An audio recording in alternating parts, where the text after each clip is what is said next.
একবার দে, একবার ফোনটা দে।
নিচে দেখে যাবে।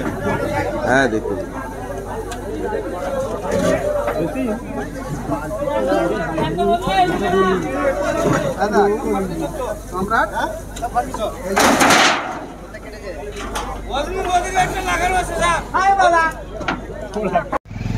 কিসের গোডাউন এটা ছিল?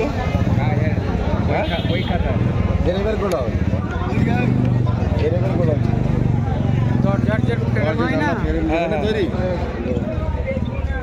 এটা ছিল তোমার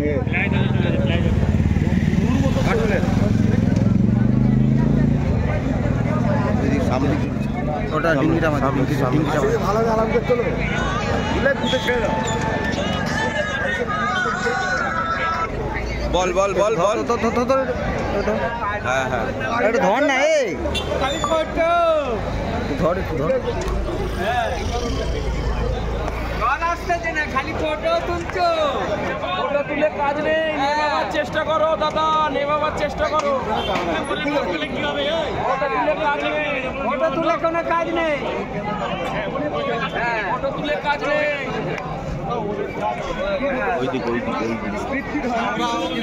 সাংবাদিক না বলে লাভ নেই, ঠিক না। পানিটা লাগাই হবে, পানি আসবে। কি হচ্ছে চেষ্টা করো বাবা। আর ছোট তুলতে হবে না, ছেড়ে দাও, হয়ে গেছে। সেলফি আর তোলে না, অনেক কিছু আছে। হ্যাঁ এবার নাচ গান দেখাও। আরও দুটো গাড়ি বলেছি, দুটো গাড়ি আসছে। ফায়ার মোটামুটি কন্ট্রোলে আছে। দুটো গাড়ি জল দিলে মোটামুটি নিয়ে যাবে। এটা আপনার নামটা দাদা? আমার নাম সাবাবৈশা সন্দীপ বিশ্বাস, বালি ফায়ার স্টেশন। লাগলো জানা গেছে কিভাবে আগুন লেগেছে? যতটা সম্ভব শর্ট সার্কিট হয়ে ইলেকট্রিকের কোনো কারণেই হয়তো লেগেছে। আর এখানে যে কাজটা হতো কাঠের প্লাইউডের কাজ হতো, হ্যাঁ প্লাইউডের দরজা টরজায় সব কেমিক্যাল দিয়ে পেস্টিং করে দরজার কাজ হতো, মানে টোটালটাই দাহ্য পদার্থের কাজ হতো। এবারে হয়তো কোনো কারণে ইলেকট্রিক শর্ট সার্কিট হয়ে গেছে, সামান্য আগুনের মধ্যে থেকে একদম পুরো আগুনটা স্প্রেড করে গেছে। আর যেহেতু হালকা হালকা হাওয়াও বইছে, যার জন্য আগুনটা দ্রুত স্প্রেড হয়েছে।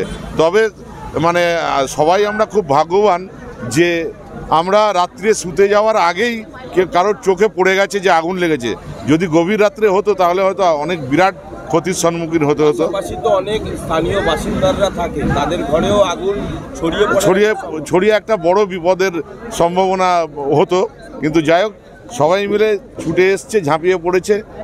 সঠিক সময়ে ফায়ার ব্রিগেডকেও খবর দেওয়া হয়েছে। যদিও আমাদের হাওড়ার গাড়িটা একটু দেরি হয়েছে, এদিক থেকে আমাদের হুগলি থেকেও গাড়ি অতি দ্রুত চলে এসছে। সবাই মিলে একদম সুন্দরভাবে